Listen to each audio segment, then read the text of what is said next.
नमस्कार दोस्तों, स्वागत है आपके अपने चैनल परफेक्शन आईएएस में। बीपीएससी मेंस को ध्यान में रखते हुए आर्ट एंड कल्चर का पोर्शन आप लोगों को कंप्लीट कराई जा रही है। आज उसी के अंतर्गत हम लोग देखेंगे पटना कलम चित्रकला के बारे में। पटना कलम चित्रकला के बारे में यहाँ से देखिए तो बीपीएससी आर्ट एंड कल्चर से एक प्रश्न बनाता ही बनाता है, 38 नंबर का होता है। और इस बार जिससे कि पैटर्न चेंज हुआ है तो भी बोला गया है कि बीपीएससी के द्वारा कि 38 नंबर का जो सवाल होगा पूरी तरीके से ये मॉडर्न हिस्ट्री और आर्ट एंड कल्चर से होगा। तो पटना कलम चित्रकला के अंतर्गत ज़रूरी नहीं है कि यही सवाल पूछे, हो सकता है कि 38 नंबर का जो शॉर्ट क्वेश्चंस जो आप लोगों से पूछा जाएगा वहाँ से भी प्रश्न पूछ सकता है। तो बिल्कुल ये आप फुल्ली कॉन्सेंट्रेट होकर आप लोग देखते रहें। पटना कलम चित्रकला का पूरा हम लोग विश्लेषण करने का प्रयास करेंगे और इससे संबंधित जो भी प्रश्न बनने की संभावना होती है, जैसे कि पटना कलम चित्रकला का विशेषता बताएं, पटना कलम चित्रकला का आलोचनात्मक परीक्षण कीजिए, इसकी समीक्षा कीजिए, ऐसे सारे चीज़ों को यहाँ पे हम लोग कवर करने का प्रयास करेंगे। तो सबसे पहले यहाँ पे हम लोग शुरुआत करेंगे भूमिका से। एक बड़ा ही भूमिका के अंतर्गत हम लोग देखेंगे, पूरा हम लोग कनेक्ट करने का प्रयास करेंगे मौर्य पीरियड से लेके पाल पीरियड से लेके वर्तमान तक हम लोग पटना कलम चित्रकला तक देखने का प्रयास करेंगे। उसके बाद दूसरी बात है, यहाँ पे हम लोग देखेंगे विशेषताओं के लेके, इसकी विशेषता का है या फिर इसका विस्तार भी कह सकते हैं कि किस प्रकार से इसका विस्तार हुआ। विशेषताएं और विस्तार के अंतर्गत पूरा का पूरा कंप्लीट इसका एक एक बिंदुओं पर हम लोग प्रकाश डालने का कोशिश करेंगे। जैसे कि सर्वप्रथम हम बात करें कि इसका आरंभिक चरण क्या था, देखेंगे कि किस प्रकार से 18वीं सदी से शुरू हुआ, आरंभिक चरण में किस प्रकार से इसकी शुरुआत की गई। इसे मिश्रित शैली क्यों बोला जाता है, मिश्रित शैली किस प्रकार से इसमें हम लोग मुगलों की बात करें या फिर अंग्रेज़ों की बात करें या फिर जो भी स्थानीय स्तर पे तीनों जो शैलियों का एक मिश्रित प्रभाव इसमें दिखाई देगा, इसीलिए इसे मिश्रित शैली ही बोला जाता है। इसके क्षेत्रीय विस्तार की बात करेंगे, खासकर पटना के आसपास के क्षेत्रों में किस प्रकार से इसका विस्तार हुआ। इसके चित्रों की बनावट की बात करेंगे कि किस प्रकार से इसके चित्रों की बनावट की जाती है, चित्रों की बनावट किस प्रकार से की जाती है। अब जब चित्र बनाया जाता है तो कोई न कोई यहाँ पे विषय वस्तु पे बनाया जाता होगा, कौन कौन से ऐसे सब्जेक्ट हैं, खासकर आम जनमानस को ध्यान में रखते हुए इसका निर्माण किया जाता है। इसका जो निर्माण प्रक्रिया के बारे में देखेंगे कि कितने सूक्ष्म महीन ब्रशों का प्रयोग करते हुए इसका प्रयोग किया जाता है। कोई रेखीय आरेख नहीं खींचा जाता है, डायरेक्ट ही देखेंगे तो इसमें पेंटिंग के माध्यम से यहाँ पे जो कलाकार होते हैं उनकी मतलब इतना जो कह सकते हैं ना कि जो पूरी तरीके से यूज टू है पेंटिंग को लेके, इतना उनको अपने आप पे कॉन्फिडेंस होता है, उन सारी चीज़ों को देखेंगे। उसके बाद हम लोग बात करेंगे यहाँ पे इसमें किन किन रंगों का प्रयोग किया जाता है, रंगों का प्रयोग किया जाता है। इसमें कुछ प्रमुख कलाकारों का नाम भी आएगा, क्योंकि बिना कलाकार का ये आंसर अधूरा रहेगा। तो प्रमुख कलाकारों के द्वारा कुछ प्रमुख कलाकृतियाँ भी की गई है। इसी प्रमुख कलाकारों में आप देखेंगे तो इसमें चूँकि मूल रूप से इसमें पुरुष प्रधान पूरी तरीके से पुरुष प्रधान कला के रूप में इसे जाना जाता है। तो यहाँ पे पुरुष की चित्र शैली के रूप में भी इसे जाना जाता है, या फिर ये भी दे देगा यहाँ पे कि पटना कलम जो चित्रकला है पुरुष प्रधान चित्रकला है, विश्लेषण कीजिए, ऐसा भी प्रश्न बना सकता है। तो आप यहाँ पे देख पा रहे हैं विशेषताएं और विस्तार के अंतर्गत पूरा का पूरा एक बहुत बड़े डायमेंशन के अंतर्गत इसको हम लोग कवर करने का प्रयास करेंगे, हर एक चीज़ों को यहाँ पे समेटेंगे। अब आपको आंसर राइटिंग करने में बिल्कुल आसानी हो जाएगी। इस तरीके से अगर आप बिल्कुल ही अगर एक दूसरे से को रिलेट करके आंसर राइटिंग करेंगे तो एक एक पैराग्राफ जो होगा आपका बिल्कुल एक दूसरे पैराग्राफ से यहाँ पे लिंक होगा। आंसर आपका बहुत अच्छा दिखेगा। दूसरा हम लोग यहाँ पे बात करें इसका आलोचनात्मक परीक्षण को लेके, तो इसका आलोचना भी किया जाता है। कैसे करेंगे हम लोग आलोचना, तो जैसे इसमें जो खासकर लैंडस्केप बाउंड्री को लेके, बैकग्राउंड को लेके इसमें आलोचना किया जाता है कि इसमें बहुत सारी कमी है, तो उसको किस प्रकार से आप लॉजिकल तरीके से डिफेंड करेंगे उसे भी हम लोग जानेंगे। और लास्ट में हर एक क्वेश्चन की भांति इसका जो समीक्षा होगा या फिर इसका जो निष्कर्ष होगा उसको हम लोग डिटेल्स से एनालिसिस करने का प्रयास करेंगे। तो मेरे ख्याल से पूरा पूरा जो डायमेंशन पटना कलम चित्रकला को लेकर तैयार हो गया। अब एक एक डायमेंशन पे हम लोग यहाँ पे बात करने का ठीक है प्रयास करते हैं। सबसे पहले हम लोग बात करते हैं यहाँ पे भूमिका की, ध्यान रखिएगा। सबसे पहले हम लोग बात करते हैं यहाँ पे भूमिका की, देखते चलिए आप लोग। भूमिका, अब थोड़ा बेसिक चीज़ों को ठीक है मैं एग्जाम्पल के स्तर पे आप लोगों को कवर कराने की कोशिश करता हूँ ताकि चीज़ें क्लियर हो सके आप लोगों को। और देखिए जैसे हम लोगों ने पिछले ठीक है खासकर मौर्यन पीरियड में मैंने आप लोगों को समझाने की कोशिश किया था कि ये अचानक कोई भी चीज़ नहीं होता है। जो भी चित्रकला होता है या कोई भी जो विकास होता है इतिहास में, उसमें आपको एक क्रमिक विस्तार आपको देखने के लिए मिलेगा। जैसे कि हमने बताया हुआ था आप लोगों को कि किस प्रकार से पाषाण काल का जो विस्तार है, पाषाण काल हो गया, नव पाषाण काल का जो विस्तार हो गया ठीक है, मध्य पाषाण सब इसमें आ जाएगा। इसका विस्तार हमें हड़प्पा काल में दिखाई दिया। हड़प्पा काल में खासकर ठीक है कला स्थापत्य कला को लेके एक बेहतरीन जो माने बेहद ही उच्च स्तर का हमें जो भी संरचना दिखाई दिया, लेकिन ये तो पूरी तरीके से ख़त्म हो गया। अब उसके बाद से जो एक शानदार जो ठीक है काल आएगा जिसे हम लोग जानते हैं कि वैदिक काल, फिर उसके बाद से महाजनपद काल, उसकी जो निरंतरता हो गई, खासकर जब सिक्कों वगैरह का निर्माण किया जाता था जिसे पंचमार का हाथ सिक्के भी बोला जाता था, तो भी कहीं ना कहीं देखेंगे तो आर्ट एंड कल्चर का ही पोर्शन है। अब वैसे ही यहाँ पे होने लगा। और यहाँ पे जब मौर्य काल यहाँ पे शुरू हो गया तो मौर्य काल में हमने देखा कि बहुत सारा कला वास्तुकला ठीक है, पेंटिंग हो गया ठीक है, मूर्ति कला हो गया, इन सारे ही क्षेत्रों में डेवलपमेंट यहाँ पे होने लगा।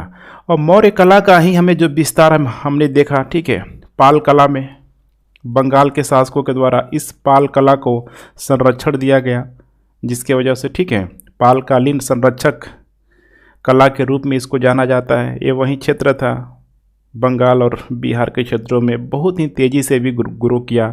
8वीं से लेके 12वीं शताब्दी के दौर में इसी का एक टाइम पीरियड था। तो हम क्या देख रहे हैं कि यहाँ पे जो आपको एक निरंतरता दिखाई दे रही है।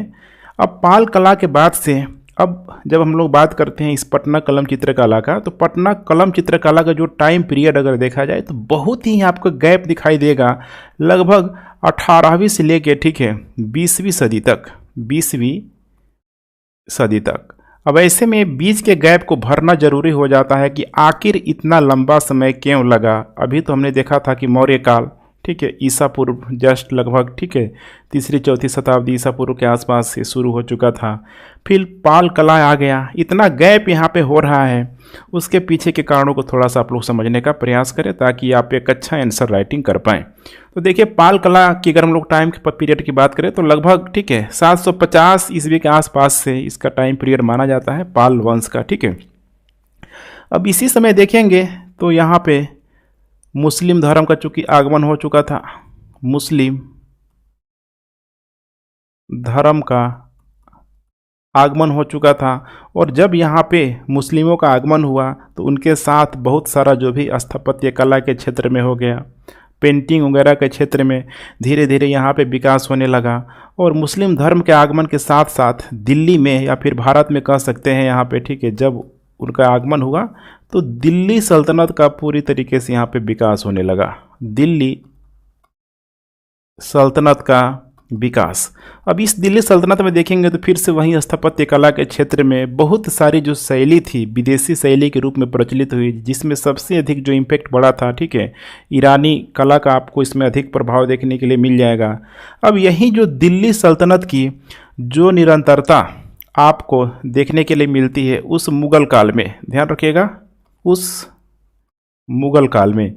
और मुग़ल काल को अगर हम लोग कला और साहित्य की दृष्टिकोण से खासकर हम लोग बात करें अकबर की, शाहजहाँ की, जहांगीर की, तो ऐसे जो 3 जो शासक हैं एक ठीक है गोल्डन एरा के रूप में इसे आप समझ सकते हैं। तो मुग़ल काल के समय देखेंगे जो भी कलाकार थे ना, इन कलाकारों को संरक्षण बहुत शानदार तरीके से दिया गया। मतलब समझ रहे हैं ना, शाही दरबार यहाँ पे लग रहा है, शाही दरबार यहाँ पे लग रहा है। जो भी यहाँ पे पेंटिंग बन रहा है, जो भी यहाँ पे ठीक है स्थापत्य कला के क्षेत्र में जो भी यहाँ पे भवन वगैरह जो भी बन रहा है वो बड़े बड़े बृहद रूप में बनाया जा रहा है, चूँकि यहाँ पे शासक का संरक्षण है, शासक के पास किसी भी प्रकार का ठीक है रिसोर्स की कमी नहीं है, वो हर हाल में कलाकारों को ये सपोर्ट करता था। लेकिन एक दौर आएगा यहाँ पे आप देखेंगे, खासकर हम लोग बात कर रहे हैं चित्रकला का, तो इसमें जो जहांगीर का अगर आप नाम नहीं लेंगे तो थोड़ा सा आंसर आपका अधूरा लगेगा। जहांगीर के समय देखेंगे तो इसी के समय एक व्यक्ति का यहाँ पे ठीक है काफ़ी फेमस नाम है, ठीक है ध्यान रखिएगा। जहांगीर के समय चित्रकला के क्षेत्र में अगर देखा जाए, चित्रकला के क्षेत्र में देखा जाए ठीक है, तो काफ़ी ही बड़ा जो डेवलपमेंट हमें दिखाई देता है इस जहांगीर के समय हमें दिखाई देता है, क्योंकि चित्रकला के लेके जहांगीर ने बहुत अच्छा यहाँ पे काम किया। इसके भी चित्रकला में देखेंगे तो ईरानी प्रभाव आपको देखने के लिए मिल जाएगा, ईरानी इफेक्ट आपको देखने के लिए मिल जाएगा। लेकिन अब जहांगीर के बाद से देखेंगे धीरे धीरे यहाँ पे ठीक है, जब बात आती है शाहजहां की, उसके बाद से जब बात आती है औरंगजेब की, तो औरंगजेब तक आते आते मामला पूरी तरीके से यहाँ पे ठीक है उलट पड़ जाता है। उलट पड़ने का क्या मतलब यहाँ पे तात्पर्य था, तो औरंगजेब पूरी तरीके से व्यस्त हो गया। औरंगजेब खुद ही कला साहित्य के लेके बहुत अधिक एक्टिव नहीं था, शरीयत को बहुत ही मतलब वो ठीक है मतलब रूढ़ तरीके से वो मानता था। तो समस्या थी औरंगजेब उतना मतलब इसके तरफ एक होता है ना आर्ट एंड कल्चर के तरफ, रोमांटिसिज्म के तरफ ठीक है, वो मूव यहाँ पे नहीं कर पाया। सबसे बड़ी समस्या थी औरंगजेब की। इसका इफेक्ट क्या पड़ा, तो जो भी यहाँ पे कलाकार थे, ध्यान से देखते चलिए, जो भी यहाँ कलाकार थे, इन मुगलों का संरक्षण जब मिलना शुरू हो गया तो आस पास के क्षेत्रों में जो भी कलाकार थे आस पास के क्षेत्रों में ये मूव करने लगे।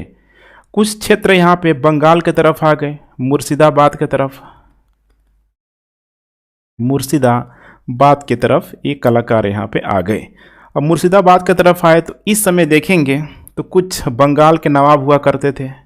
जो भी ये नवाब है ना, जो भी शासक है, इनके शौक बहुत होता है ठीक है, और जब इनका शौक अधिक बढ़ेगा तो रोजगार भी कहीं न कहीं मिलेगा। तो जो भी एक कलाकार जो आसपास के क्षेत्रों में खासकर मुर्शिदाबाद की तरफ गए, बंगाल के नवाबों के द्वारा इनका संरक्षण दिया गया। इसमें एक बड़ा फेमस नाम है मीरन, मीर जाफर का पुत्र हुआ था, ध्यान रखिएगा मीरन। इसने इन कलाकारों को बड़ी मात्रा में संरक्षण भी दिया। लेकिन आपको पता है कि जब हम लोग बात करते हैं मीर जाफर की, मीरन की, तो उस समय यहाँ पे भारत में अच्छा खासा अगर देखा जाए ठीक है, तो अंग्रेज़ों का पैर धीरे धीरे भारत में जमना शुरू हो गया था। और ये वही दौर है जब प्लासी का युद्ध होगा, प्लासी का युद्ध होगा। अब प्लासी के युद्ध में देखेंगे तो जो भी बंगाल का नवाब और अंग्रेज़ों के द्वारा जब यहाँ पे किया जाएगा, तो चूंकि इसमें तो अंग्रेज विजयी सब हो जाएगा। विजयी होने के बाद फिर से अब यहाँ पे जो भी आसपास के जो भी कलाकार हैं, इनको एक बार ठीक है माइग्रेशन की समस्या आ गई, क्योंकि जो भी बंगाल इनको संरक्षण दे रहा था बंगाल का नवाब, अब वो संरक्षण मिलना पूरा बंद हो गया। अब मुर्शिदाबाद से ये कलाकार फिर से पलायन की तरफ मूव करने लगे। पलायन ठीक है, समझ रहे हैं ना, मतलब पलायन की तरफ नहीं, मैंने पलायन करने लगे। और ये आ गए बिहार के क्षेत्रों में। बिहार के क्षेत्रों में कहाँ आ गए, तो ये पटना के आसपास, ध्यान रखिएगा, पटना के आसपास के क्षेत्रों में आ गए। और यहीं पे जब देखेंगे पटना के आसपास के क्षेत्रों में आए ये, तो यहीं पे आरंभिक जो विस्तार माना जाता है पटना कलम ठीक है चित्रकला का, ध्यान रखिएगा, पटना कलम चित्रकला का यहीं से आरंभिक विस्तार माना जाता है। अब यहीं से जब विस्तार की प्रक्रिया यहाँ पे शुरू हो गई, तो देखेंगे आगे चल के जब इसका भारतीय कला पे अच्छा खासा इफेक्ट दिखाई देगा। भारतीय कला के साथ साथ अगर आप यहाँ पे बिहार का जिक्र कर देंगे तो और ये सोने पे सुहागा हो जाएगा। भारतीय कला अर्थात बिहार कला का अच्छा खासा प्रभाव आगे हमें देखने के लिए मिलेगा। इसमें दो व्यक्तियों को आप लोगों को चर्चा करना है बंगाल के, जिनका नाम बहुत ही फेमस है। जैसे कि बात करें हम लोग रविंद्रनाथ टैगोर की,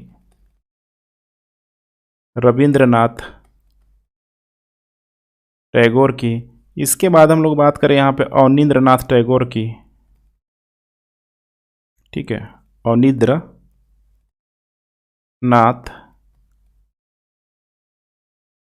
टैगोर की, ठीक है। तो इन दोनों के चित्रकारी पे, चूंकि ये लोग भी यहाँ पे चित्रकारी करते थे, इन दोनों के ही चित्रकारी पे पटना कलम चित्रकला का ठीक है काफ़ी हद तक यहाँ पे प्रभाव दिखाई देता है। अब यही शुरू हो गया, चूँकि अब ये मॉडर्न हिस्ट्री में पूरी तरीके से आप लोग देख रहे हैं इस चीज़ को, खासकर जब यहाँ पे जब पटना कलम चित्रकला का ठीक है बंगाल में हमें प्रभाव दे रहा है। इसीलिए आगे चल के देखेंगे तो आज़ादी के बाद से वर्ष 2010 में बिहार सरकार के द्वारा भी, बिहार सरकार के द्वारा भी जो भी होता है ना, जो सांस्कृतिक जो धरोहर होता है, सांस्कृतिक जो विरासत होता है, उसको सहेजने के लिए, उसको प्रोत्साहन देने के लिए देखेंगे तो जागरूकता अभियान चलाया गया। अब इस जागरूकता अभियान का जो सबसे बड़ा जो सिंबल बना, ये पटना कलम चित्रकला बना। पटना कलम चित्रकला बना और इसी के माध्यम से बिहार सरकार के द्वारा एक कैलेंडर, जिसमें पूरा का पूरा पटना कलम चित्रकला से ठीक है जो कैलेंडर बना हुआ था उसको यहाँ पे जारी भी किया गया। अर्थात बिहार सरकार के द्वारा भी दिखा दिया गया कि हो ना हो हम पटना कलम का पूरा पूरा संरक्षण करने का प्रयास करेंगे। तो ये थी इसकी पूरी की पूरी ठीक है कहानी, भूमिका। अब आइए हम लोग इसकी एक एक विशेषताओं को देखते हैं कि क्या क्या इसकी विशेषताएँ थी। ठीक है, मतलब थी नहीं, आज भी कहीं न कहीं ठीक है मौजूद है, लेकिन उतने बड़े मात्रा में नहीं है, फिर भी बनता ही है। तो इसकी विशेषताएँ, बहुत सारी विशेषताओं को मैंने आप लोगों को ठीक है छोटा छोटा हेडिंग डलवाया हुआ था। इसमें हम लोग पहली विशेषता की अगर बात करें तो इसका आरंभिक चरण की हम लोग बात कर लेते हैं। आरंभिक चरण, आरंभिक चरण। तो आरंभिक चरण में मैंने फिर से वही सारी चीज़ें रिपीट होगी कि किस प्रकार से उन विषम परिस्थितियों में पटना चित्रकला का यहाँ पे उदय हुआ। तो ये दौर था वहीं 18 और 19वीं शताब्दी का, 18 और 19वीं शताब्दी का, जब यहाँ पे 1707 ईस्वी में औरंगजेब की मृत्यु हो गई। औरंगजेब की मृत्यु हो गई। अब औरंगजेब की मृत्यु से देखेंगे तो पूरा का पूरा जो मुगलीय जो संरचना था ध्वस्त हो गया। केंद्रीकृत संरचना पूरी तरीके से यहाँ पे ध्वस्त हो गया। केंद्रीकृत संरचना ध्वस्त हो गया। अब केंद्रीय संरचना जब ध्वस्त होगा तो जो भी अब पहले जो शासक चाह रहा था अब वो तो नहीं होगा। अब यहीं पे देखेंगे तो क्षेत्रीय तत्वों का धीरे धीरे समावेशन होने लगेगा। जो भी आसपास के क्षेत्र थे एक्टिव हो जाएंगे। शासक जो चाहेगा अब नहीं होगा, क्षेत्रीय तत्वों का समावेश हो जाएगा। और यही क्षेत्रीय तत्वों का जो समावेश देखेंगे तो चित्रकला में भी आपको दिखाई देगी, चित्रकला के क्षेत्रों में भी आपको दिखाई देगी। ठीक है, जैसे कि इधर देखेंगे हम लोग, ठीक है, तो राजधानी शैली का भी विकास हुआ। ध्यान रखिएगा, राजधानी शैली का भी विकास हुआ। इसके अलावा पहाड़ी शैली का विकास हुआ। अब जो भी आसपास के जो भी कलाकार हैं सब ठीक है इनोवेटिव तरीके से यहाँ पे अपने स्तर से करने का प्रयास कर रहे हैं, क्योंकि क्षेत्रीय प्रभाव यहाँ पे आपको दिखाई देगा ही देगा। और इसी में एक नाम आ जाएगा यहाँ पे पटना कलम चित्रकला का, पटना कलम ठीक है शैली का, पटना कलम चित्रकला शैली का। ठीक है, इसकी अगर कुछ और हम लोग अन्य नामों की बात करें तो देखें, इसको तो एक मुगल शैली बोला ही जाता है। ध्यान रखिएगा, इसको मुगल शैली भी बोला जाता है, क्योंकि उस दौर में कंपनी भी, ध्यान रखिएगा, ईस्ट इंडिया कंपनी भी मौजूद थी, तो इसीलिए इसको एक और नाम से जाना जाता है, कंपनी शैली के रूप में भी जाना जाता है। इसके अलावा इसमें ठीक है बहुत बड़ी मात्रा में शुरुआती तौर पे स्याही का प्रयोग किया जाता था, तो इसको कजली स्याही शैली के नाम से भी जाना जाता है, कजली स्याही शैली के नाम से भी इसे जाना जाता है। इसके अलावा इसमें देखेंगे तो पुरुष प्रधान ये चित्रकला है, अधिकतर जो कलाकार होते हैं पुरुष ही होते हैं, तो इसीलिए इसका एक और नाम है पुरुष ठीक है चित्रकला शैली, पुरुष चित्रकला शैली। अगर इन सारे ही नामों से अगर ठीक है कोई प्रश्न बनाता है तो आपको हड़बड़ाना नहीं है, वो पूरा पूरा पटना कलम शैली से ही इसका संबंध होगा। और इन सारे ही चित्रकलाओं की सबसे बड़ी खासियत थी, देख पा रहे हैं यहाँ पे कोई शासक वगैरह मौजूद नहीं है। तो बात कर ले हम लोग राजधानी शैली, पहाड़ी शैली, पटना कलम शैली, इन लोगों ने जो भी मतलब इसमें जो भी लोग कलाकार थे, ये लोग आम जनमानस को ध्यान में रख के, आम जनमानस को ध्यान में रखते हुए जो भी उनकी जो संस्कृति थी, कल्चरल एक्टिविटी थी, इसी को इन लोगों ने आधार बनाया, अर्थात सब्जेक्ट इनका यही हुआ।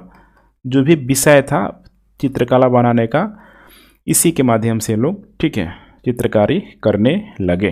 ठीक है, तो इसे आप लोग ध्यान रखिएगा। अब इसी पे मैं एक चीज़ यहाँ पे लिख देता हूँ कि इसको मिश्रित शैली भी कहा जाता है। 2 नंबर में मैं दे देता हूँ मिश्रित शैली। अब मिश्रित शैली बोलने का तात्पर्य क्या है, अभी मैंने आप लोगों को समझाया हुआ था कि मिश्रित शैली क्यों, क्योंकि यहाँ पे जो भी इसका जो प्रभाव है, चाहे हम लोग बात करें मुगलों का, मुगल प्रभाव देखने के लिए मिलेगा, ब्रिटिश शैली का, कंपनी का प्रभाव देखने के लिए अधिक मिलेगा, और तीसरा स्थानीय शैली का प्रभाव आपको देखने के लिए मिल जाएगा। अगर हम लोग मुगल शैली की बात करें तो ये लोग बहुत ही, समझ रहे हैं ना, शासक का संरक्षण था। खासकर जहांगीर के समय देखेंगे तो भव्यता का इसमें प्रदर्शन किया जाता था, बहुत बड़ी मात्रा में अलंकरण, समझ रहे हैं ना, मतलब करवाया जाता था। भव्यता इतना विशाल विशाल होता था, उसमें सब्जेक्ट भी पूरी तरीके से ठीक है इहलौकिक और पारलौकिक जैसी चीज़ों को उसमें शामिल किया जाता था। वहीं स्थानीय शैली के अंतर्गत आप लोगों को मैं समझा चुका हूँ, ठीक है, कि इसमें आम जनजीवन को ध्यान में रखा जाता था, आम जनजीवन को इसमें ध्यान रखा जाता था। तो इसीलिए इसको यहाँ पे क्या बोला जाता है, मिश्रित शैली, मिक्सचर। ठीक है, मिश्रित शैली इसे बोला जाता है। और ये शैली जो है पूरी तरीके से लघु चित्रकला के रूप में बनाया जाता था, लघु चित्रकला के रूप में ठीक है बनाया जाता था। क्योंकि जो भी यहाँ पे ठीक है क्षेत्र होता था, कैनवास जो होता था, उसमें बहुत बड़ा बड़ा चित्र नहीं बन सकता था। इसमें स्वतंत्र कलाकार ही बना रहे हैं, उतना अधिक इन्वेस्टमेंट भी नहीं कर सकते थे उसमें। तो अपने स्तर से ठीक है उनका जो भी इनोवेटिव आइडिया है वो सब यहाँ पे ठीक है लगा रहे हैं। तीसरा हम लोग यहाँ पे देख लेते हैं इसका क्षेत्रीय विस्तार के स्तर पे, क्षेत्रीय विस्तार के स्तर पे। तो मैंने आपको शुरू में बताया हुआ था, यह जो शैली था पटना और उसके आसपास के क्षेत्रों में, आसपास के क्षेत्रों में ये तेज़ी से फैलना शुरू हुआ। जैसे कि आसपास के क्षेत्रों की बात करें तो यहाँ पे आरा हो जाएगा, आरा में फैला। ठीक है, पटना के बात करें ठीक है तो इसमें बहुत सारा क्षेत्र आ जाएगा। जैसे कि पहला नाम है दानापुर, इन सारे ही नामों को एग्जाम में मेंशन करना होता है। दानापुर के साथ साथ पटना में ही लोदीकाटा, लोदीकाटा, मुगलपुरा, मुगलपुरा के साथ साथ दीवान मोहल्ला,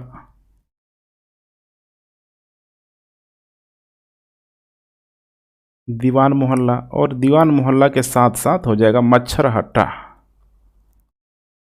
मच्छर हट्टा। ठीक है, हट्टा। इन सारे ही क्षेत्रों में इसका क्षेत्रीय विस्तार के रूप में हमें ठीक है दिखाई देता है। अब यहाँ पे बात करते हैं हम लोग चित्रों की बनावट को लेके, किस प्रकार से इन चित्रों को बनाया जाता था। तो नेक्स्ट यहाँ पे हो जाएगा चित्रों की बनावट, चित्रों की बनावट। ठीक है, चित्रों की देखिए जो बनावट जो किया जाता था, कागज में बड़ी मात्रा में देखने के लिए मिला, कागज। ठीक है, वहीं कैनवास टाइप के बना के कागज हो गया। इसके अलावा हाथी दांत पे बनाया जाता था। अब हाथी दांत में बनाना सोचिए कितना डिफ़िकल्ट होगा। ठीक है, छोटा छोटा एकदम हाथी दांत। इसके अलावा कुछ अन्य अगर देखें हम लोग, अन्य की बात करें तो हमें कुछ चमड़ा में भी इसका ठीक है संरचना देखने के लिए मिलता है। चमड़ा के साथ साथ कुछ धातुओं में भी इसकी संरचना है। धातु के साथ साथ एक बड़ा आश्चर्यजनक चीज़ है सीसा, सीसा में भी हमें इसकी संरचना देखने के लिए मिल जाती है। अब इसकी जो विषय वस्तु क्या होती थी, आखिर किन चीज़ों को ध्यान में रख के बनाया जाता था, विषय वस्तु क्या थी इसकी। ठीक है, तो विषय वस्तु की अगर हम लोग यहाँ पे बात करें तो मैंने ऑलरेडी आप लोगों को बता दिया था कि जो भी ठीक है आम जनमानस को ध्यान में रखते हुए जो भी पारंपरिक या आम भारतीय जनजीवन था उसी को ध्यान में रख के पारंपरिक या आम भारतीय जनजीवन को ध्यान में रख के अब इसमें जो भी ठीक है डे टू डे लाइफ से संबंधित चीज़ें थी, जैसे कि खेत जोतता किसान को दिखाया गया था। खेत जोतता किसान, देख रहे सब डे टू डे लाइफ से संबंधित है। मछली बेचती औरत, मछली बेचती औरत महिला, ठीक है। वैसे ही यहाँ पे लकड़ी काटता बढ़ई, लकड़ी काटता बढ़ई। इसके अलावा हो जाएगा लोहार, सोनार, ठीक है। होता है ना पालकी में सवार दुल्हन, पालकी में सवार दुल्हन। इसके अलावा देखिए तो साधु और सन्यासियों का और भी बहुत सारे इसके ठीक है विषय वस्तु होते हैं। साधु और ठीक है सन्यासियों को इसमें ठीक है दिखाया जाता था। अब देखेंगे तो बिल्कुल ही इसमें जो मानव जो चित्रण किया जाता था जीवंत होता था। मानव चित्रण ठीक है बिल्कुल ही एक मतलब का ज्वलंत होता था, एकदम लगेगा कि एकदम अब बोलने वाला है, ऐसा चित्र लोग बनाते थे, ठीक है। तो मानव चित्रण पे ये लोग बेसिकली मानव शरीर पे लोग ध्यान देता था, मानव शरीर पे। जैसे कि मौर्य पीरियड वगैरह मिला हुआ था तो हमने देखा हुआ था कि खासकर ठीक है बहुत अच्छा स्ट्रक्चर था, लेकिन उतना अच्छा नहीं था। पाल कला में भी देखे थे तो अधिकतर लोग ठीक है जो चेस्ट का पोर्शन होता था उसमें लोग अधिक ठीक है उभराकार लोग बना देता था, पीछे का पोर्शन धंसा हुआ होता था। लेकिन यहाँ पे वैसा नहीं है। चित्रकला का स्तर पे मानव शरीर पे यहाँ पे देखेंगे तो विशेषकर मुखमंडल पे बहुत अधिक ध्यान दिया जाता था। मुखमंडल, क्योंकि मुख अच्छा दिखेगा, उन चित्रकारों को उसी समय समझ में आ गया था कि चेहरा बहुत सुंदर दिखना जरूरी है। अब मुखमंडल अच्छा दिखाने के लिए ये लोग एकदम गहरी आँख बनाता था। सब एग्जाम में मेंशन करना है, ठीक है। गहरी आँखें लोग बनाता था। भारी भौहें एकदम होता है ना, मतलब मोटा, भारी भौहें। नुकीली नाक, एकदम पतला नुकीली नाक, जितना हो सके सुंदर दिखाने का ये लोग प्रयास करता था। इसके अलावा पतला चेहरा, अब आप एज्यूम कर सकते हैं ठीक है इन सारी चीज़ों को, जितना अच्छे से हो सके इसको आप एग्जाम में लिखना है। पुरुषों की बढ़ी हुई मूछें, पुरुषों की बढ़ी मूछें, ठीक है, पुरुषों की बढ़ी हुई मूछें। इसके अलावा इतना ही नहीं, ये लोग पक्षियों का भी चित्रण करता था, पक्षी चित्रण। और पक्षियों का चित्रण तो ये लोग ऐसे करता था कि हर एक चीज़ों को, क्या उसका आँख है, ठीक है, क्या उसका चेहरा है, कैसा उसका पैर है, कैसे उसका पंख है, इन सारी ही चीज़ों को पक्षी चित्रण में देखेंगे तो बड़े ही सूक्ष्मता से लोग ठीक है उकेरता था, सूक्ष्मता से उबरता था। ऐसा लगता था कि लोग कोई पक्षी विज्ञान है, पक्षी विज्ञान जैसे इनकी माना जाता था कि ऐसा लगता था कि इनको पक्षी विज्ञान की पूर्णतः इनको मतलब जानकारी थी, ठीक है।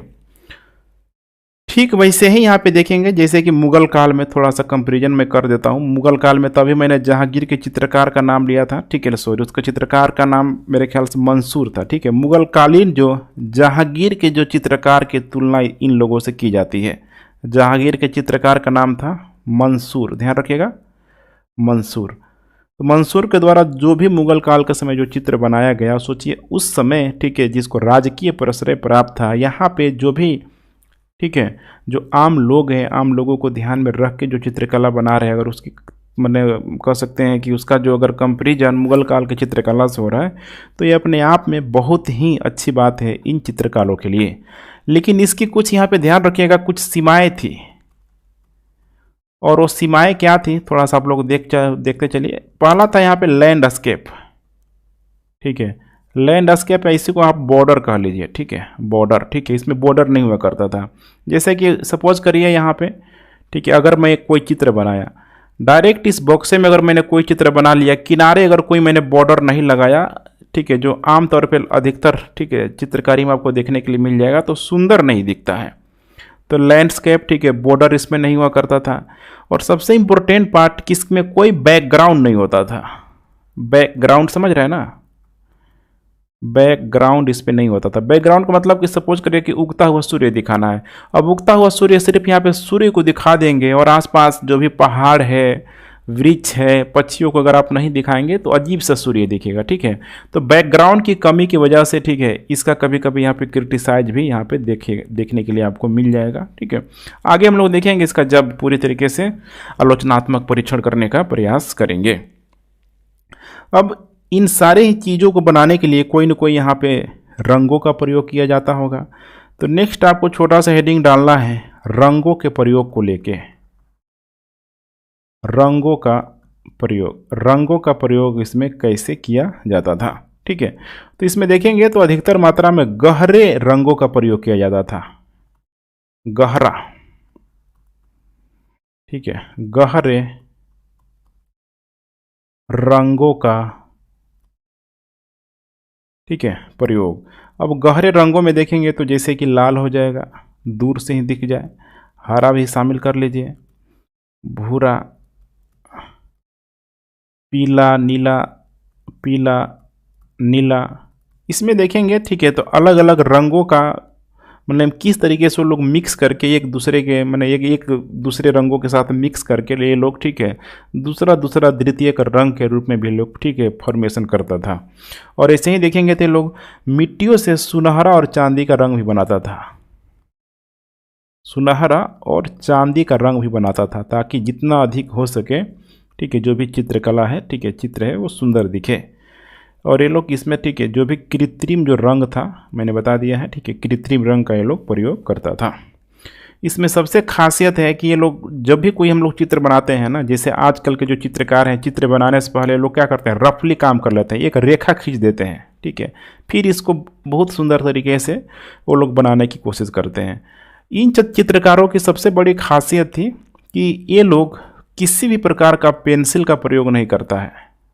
पेंसिल हो गया या फिर चारकोल हो गया रेखा चित्र बनाने के लिए, ठीक है, ये लोग नहीं करता है। इन कलाकारों में इतना कॉन्फिडेंस होता है अपने आप पे, ठीक है, अपने हाथों पे, पूरा का पूरा हाथों पे इनका कंट्रोल होता है। और हाथों पे कंट्रोल होने की वजह से डायरेक्ट ये लोग ब्रश उठाएगा, ध्यान रखिएगा, डायरेक्ट ये लोग ब्रश उठाएगा और डायरेक्ट सीधे ही जो भी यहाँ पे कैनवास होगा उसमें ये लोग, ठीक है, रंग भरना, चित्र बनाना यहाँ पे शुरू कर देगा। मैंने माना जाता है कि होता है ना कि ब्रश में जो ब्रश होता है उसमें जो दो दो रेशा वाली ब्रशों का भी इसमें प्रयोग किया गया है।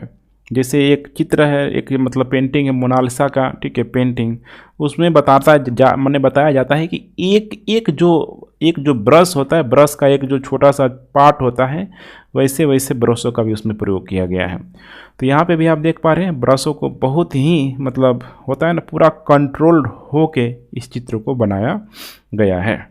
अब हम लोग नेक्स्ट यहाँ पे बात करते हैं प्रमुख चित्रकारों की। चूँकि जब तक ये नाम नहीं जानेंगे तो फिर चित्रकारों के साथ अन्याय हो जाएगा। एग्जामिनर भी आप लोगों से, ठीक है, उम्मीद नहीं करेगा। अगर आप लोग चित्रकारों के नाम नहीं बताएंगे तो अच्छा मार्क्स आप लोगों को नहीं मिलेगा, ठीक है। तो प्रमुख यहाँ पे चित्रकार या फिर प्रमुख कलाकार के रूप में भी समझ सकते हैं। तो जो भी कलाकार होंगे, मैंने बताया था कि सब के सब यहाँ पे कैसे होंगे, पुरुष ही होंगे। आगे चल के मैं पढ़ाऊंगा आप लोगों को मधुबनी चित्रकला, उसमें देखेंगे तो अधिकतर महिलाएं उसमें शामिल होती है उस चित्रकला को करने में। लेकिन इसमें पटना कलम चित्रकला की बात करें तो इसमें अधिकतर जो लोग हैं पुरुष ही हैं, बेसिकली पुरुष ही हैं यहाँ पे, ठीक है। जैसे कुछ प्रमुख नाम है, पहला जो नाम आता है यहाँ पे सेवक राम का नाम ही है, यहाँ पे सेवक राम, ठीक है। 18वीं सदी का, ध्यान रखिएगा, 18वीं सदी का, वहीं 1770 के आसपास से, ठीक है, इसका उदय होगा 18वीं सदी के आसपास, ठीक है। पूरा ये प्रारंभिक, इस शैली का एक प्रारंभिक चित्रकार माना जाता है, प्रारंभिक चित्रकार माना जाता है। उसके बाद से नंबर 2 में देना है आप लोगों को 19वीं सदी का। 19वीं सदी में इस शैली के अंतर्गत ढेर सारा चित्रकार आया। जैसे कि 19वीं सदी में जो पहला जो अगर हम लोग नाम की बात करें तो इसमें है यहाँ पे हुलास लाल के द्वारा। ठीक है, हुलास लाल ने खासकर, ठीक है, धार्मिक जो पर्वों को बहुत ही अच्छे तरीके से दिखाने का कोशिश किया। जैसे कि इसने होली हो गया, दिवाली हो गया, होली हो गया, दिवाली हो गया, या हिंदू त्योहारों को इसने प्रमुखता दी। जो भी हिंदू जो, ठीक है, फेस्टिवल्स थे, सबको इसने जीवंत चित्रण करने का प्रयास किया, जीवंत चित्रण करने का प्रयास किया। दूसरा नाम आता है इसी कड़ी में महादेव लाल का, महादेव लाल का। महादेव लाल का नाम इसमें बहुत ही मतलब उच्च कोटि के पटना कलम चित्रकारी में रखा जाता है। देखिए, व्यक्ति हंस रहा है, रो रहा है, तो आपको समझ में आ जाता है, ठीक है, कि कोई व्यक्ति यहाँ पे मैंने चित्रकला के स्तर पे कोई हंस रहा है, रो रहा है। लेकिन किसी को, ठीक है, मतलब विरह, मतलब लगता है कि उसको बहुत अधिक दुख है, वो किसी के याद में, मतलब ठीक है, व्याकुल है। ऐसे चित्रों को बनाना बहुत ही किसी भी चित्रकार के लिए यहाँ पे डिफ़िकल्ट होता है।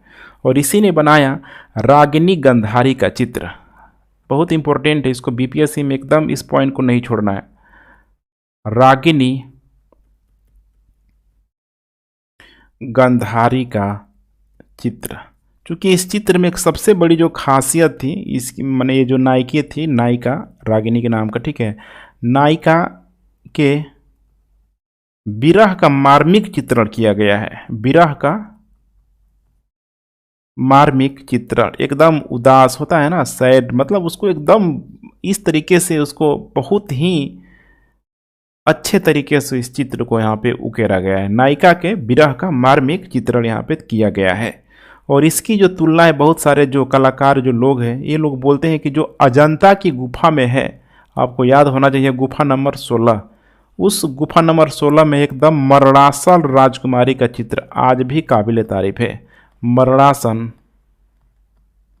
राजकुमारी का चित्र से इसकी कंपेरिजन की जाती है। सोचिए, जबकि मरणासन राजकुमारी बहुत ही फेमस है, मतलब कह दीजिए कि ये कहीं न कहीं, ठीक है, भारत की मोनालिसा के रूप में यहाँ पे मौजूद है, इतना फेमस है पेंटिंग मरणासन राजकुमारी। तो इसकी जो तुलना की जा रही है महादेव लाल की पेंटिंग, ठीक है, रागिनी गंधारी के चित्र से की जा रही है। कुछ और भी नाम है, माधव लाल, ध्यान रखिएगा, माधव लाल, ठीक है, माधव लाल ने बनाया हुआ है बीड़ा बजाती, बीड़ा बजाती बिरहनी नायिका को। विरह होता है ना किसी की याद में, ठीक है, बिरहनी नायिका, ठीक है, ये भी इंपॉर्टेंट है। उसके बाद यहाँ पे एक और नाम है शिव दयाल का, शिव दयाल का। शिव दयाल ने पूरी तरीके से गंगा जमुना तहजीबी को जिंदा करने का प्रयास किया। एक हिंदू कलाकार होते हुए इसने मुस्लिम निकाह को दर्शाया। सोचिए, मुस्लिम में निकाह किस तरीके से होता है, इसका इसने चित्रकला किया।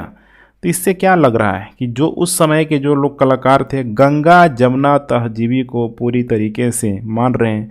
एक हिंदू कलाकार मुस्लिम परंपरा को, ठीक है, दिखा रहा है, अपने आप में कितनी काबिल तारीफ है। मुस्लिम परंपरा को इंडिकेट कर रहा है। ये फिर आपको याद दिला देगा मलिक मोहम्मद जायसी की। देखिए, जायसी की बात करें तो लगभग 15वीं शताब्दी का कितना शानदार उस भक्ति काल के दौर में, ठीक है, एक अच्छा खासा मतलब भक्ति प्रणेता के रूप में जिसे जाना जाता है, जिसका सबसे जो प्रमुख जो कृति है, मुस्लिम होते हुए भी इसने हिंदू कृति अर्थात पद्मावत की इसने रचना की, पद्मावत की रचना की। तो कुछ कुछ आपको कंपेरिजन करते रहना है, ठीक है। इसके बाद एक अंतिम नाम आता है इसमें यमुना प्रसाद का, यमुना प्रसाद का। यमुना प्रसाद ने एक चित्र बनाया बेगम की शराबखोरी, बेगम की, ठीक है, शराब खोरी का चित्रण किया। एक बेगम है, ठीक है, शराब पी रही है, शराब का सेवन कर रही है, तो उसको मस्त अंदाज में यहाँ पे दिखाने का प्रयास किया गया है यमुना प्रसाद के द्वारा। अब यहाँ पे लास्ट में कुछ और यहाँ पे नाम है, जैसे कि हम लोग बात करें अगर 20वीं सदी की दौर में, तो दो आपको नाम देखने के लिए इसमें मिल जाएगा जो काफ़ी ही प्रसिद्ध है। पहला नाम है यहाँ पे 20वीं सदी में राधा मोहन बाबू, राधा मोहन बाबू। राधा मोहन बाबू की अगर बात करें, ठीक है, तो इनको पटना कलम का पारखी माना जाता है कि भाई असली पारखी तो यही था। बहुत ही सूक्ष्म तरीके से चीज़ों को दर्शाया। पटना कलम का इनको, ठीक है, चित्रकला का आचार्य भी माना जाता है। और आगे चल के यही पटना कला महाविश्वविद्यालय के संस्थापक भी बने। ध्यान रखिएगा, पटना विश्वविद्यालय नहीं, एक और है पटना में, पटना कला महाविश्वविद्यालय, पटना कला, ठीक है, विश्वविद्यालय। तो इसके संस्थापक भी बने थे राधा मोहन बाबू। अंतिम नाम है इस कड़ी में ईश्वरी प्रसाद का, ईश्वरी प्रसाद का, ठीक है। ईश्वरी प्रसाद माना जाता है कि पटना कलम शैली के अंतर्गत, ठीक है, लास्ट कलाकार के दौर में मौजूद थे। अंतिम कलाकार के रूप में, अंतिम दौर के रूप में, अंतिम दौर के कलाकार के रूप में ये मौजूद थे। आगे चल के कलकत्ता चल गए, कलकत्ता ये निवास करने लगे, ध्यान रखिएगा। और फिर से पटना कलम चित्रकला का जहाँ से चला था मुर्शिदाबाद से, वहीं पे एक इसका एक केंद्र खुल गया, अर्थात एक अन्य केंद्र इसका कलकत्ता में भी खुल गया, कलकत्ता में भी खुल गया। इसीलिए तो रविंद्रनाथ टैगोर हो गया, अवनींद्रनाथ टैगोर हो गया, ठीक है, उन दोनों के जो चित्रकला में अच्छा खासा पटना कलम शैली का प्रभाव हमें दिखाई देती है। तो ये था पूरा का पूरा, ठीक है, उसकी विशेषताएं। अब आइए हम लोग बात करते हैं इसकी आलोचना किया जाता है। क्यों इसकी आलोचना किया जाता है? आलोचना, ठीक है, या फिर इसी को हम लोग एक और संदर्भ में देख लेंगे, इसकी समीक्षा, या फिर यहीं पे हम लोग इसका जो भी निष्कर्ष है उसे भी कंप्लीट कर लेंगे। आलोचना में कुछ खास नहीं है, आप लोगों को मैं बता चुका हूँ, ठीक है। समीक्षा और निष्कर्ष यहीं पे हम लोग करने का प्रयास करेंगे। तो अगर हम लोग पूरा इसकी समीक्षा करें यहाँ पे, तो आपको बताना है कि देखेंगे, ठीक है, कि 18वीं सदी के दौर में, 18वीं सदी के दौर में जब पूरी तरीके से मुगल डिक्लाइन हो रहा था, मुगलों का यहाँ पे पतन हो रहा था, चित्रकला बिल्कुल ही यहाँ पे शिथिल हो गई थी। हुआ था ना, औरंगजेब के बाद से देखेंगे चित्रकार, ठीक है, मतलब कलाकार लोग यहाँ वहाँ लोग भाग रहे थे, हो रहे थे। उस समय क्षेत्रीय कला के रूप में अगर पटना चित्रकला का अगर जन्म हुआ, पटना चित्रकला का जन्म हुआ खासकर बिहार और बंगाल के क्षेत्रों में, तो सोचिए कहीं न कहीं देखेंगे तो चित्रकला को ये जीवंत करने का प्रयास करेगा। और इसमें काफ़ी हद तक ये सफल भी हुआ। न कि सिर्फ जीवंत करने का प्रयास किया, बल्कि इसने क्षेत्रीय शैलियों को भी डेवलप करने का, विकास करने का प्रयास किया। इसकी सबसे बड़ी जो इसकी विशिष्टता है, ये भी आपको बताना है कि आखिर ये इतना फेमस क्यों हुआ। तो इसकी सबसे बड़ी जो इसकी विशिष्टता है, ठीक है, आम जीवन से, तत्कालीन जो आम जीवन से इसका संबंध था। आम जीवन की चीज़ों को देखें ना, किस तरीके से, मतलब सोचिए कि कोई किसान खेत, ठीक है, जोत रहा है, वो दिखाया जा रहा है, महिला को मछली बेचते हुए दिखाया जा रहा है। तो कोई भी व्यक्ति अगर देखेगा तो उस पेंटिंग से, उस चित्रकला से वो अट्रैक्ट होगा, स्वाभाविक उसका प्रचार प्रसार भी होगा।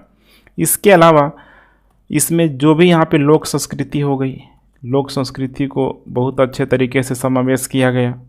जो भी यहाँ पे मानव व्यवहार होता था, मानव एक्टिविटी, मैंने बताया ना अभी सब, ठीक है, किसान, खेत जोतता किसान, सब मानव एक्टिविटी है। विरह का देखिए कितना अच्छा विरह को इसमें उकेरा गया, जिसकी कंपेरिजन अजंता के गुफा नंबर 16 में मरणासन राजकुमारी से भी किया गया।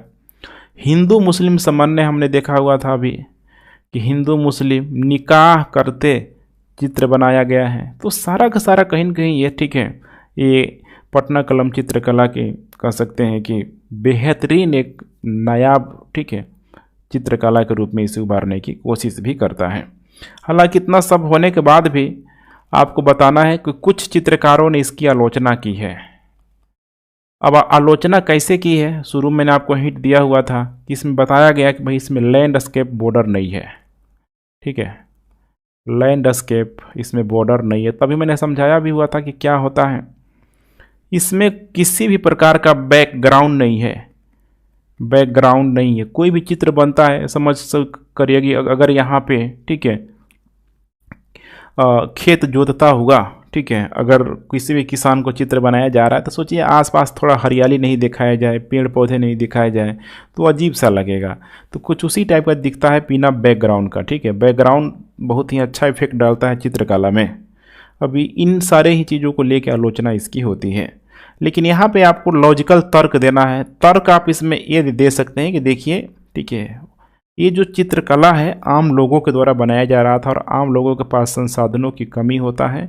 बेहद ही इसमें कम खर्च लगता था बनाने में, कम खर्च लगता था। अगर इसमें बॉर्डर बनाया जाता, बैकग्राउंड बनाया जाता तो खर्च की मात्रा अधिक हो जाती और बहुत अधिक। अगर ठीक है पेंटिंग को पूरी तरीके से अलंकृत कर दिया जाए, उसमें बहुत ही अधिक कलर हो गया, ठीक है, मतलब भर भर कर अगर उसमें बना दिया जाए तो जो जीवंतता होती है उस जीवंतता में भी कमी आती है। उतना जीवंतता, उतना सजीव वो दिखेगा भी नहीं।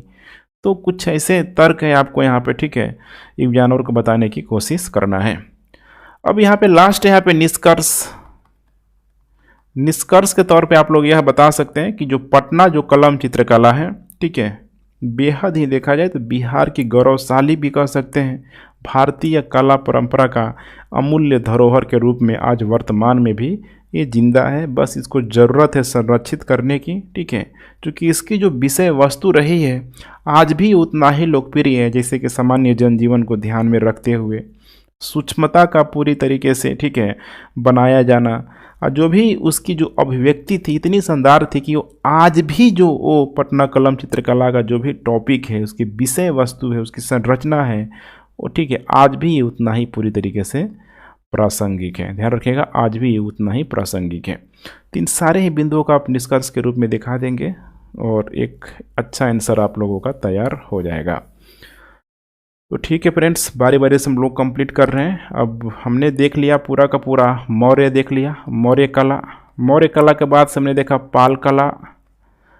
पाल कला तीसरे नंबर पे हमने देख लिया आज, ठीक है, पटना कला, पटना चित्रकला। इसके बाद से ठीक है एक और बच रहा है मधुबनी कला, ठीक है, मधुबनी पेंटिंग, ठीक है, ये सब बच रहा है जो कि हम लोग अगले क्लास में कवर करेंगे। तो गिनती के 5 से 6 टॉपिक हैं आर्ट एंड कल्चर के अंतर्गत। यहीं से आपको 38 नंबर का प्रश्न देखने के लिए मिल जाएगी। और इस बार जैसे मैंने स्टार्टिंग में बताया हुआ था कि 38 नंबर का जो प्रश्न पूछा जाएगा इसमें मॉडर्न और आर्ट एंड कल्चर से, जिसको संक्षेप में लिखना होगा। तो जो भी यहाँ पर मैं बता रहा हूँ पूछ सकता है कि स्तूप क्या है, चैत्य क्या है, पटना कलम चित्रकला का शॉर्ट में लिखें। तो आप अच्छे से, ठीक है, इसको करके जाएं। यहाँ से प्रश्न बहुत बड़ी मात्रा में आने वाला है, ठीक है। और वीडियो का फीडबैक आप लोग देते रहें। Thanks for watching. जय हिंद।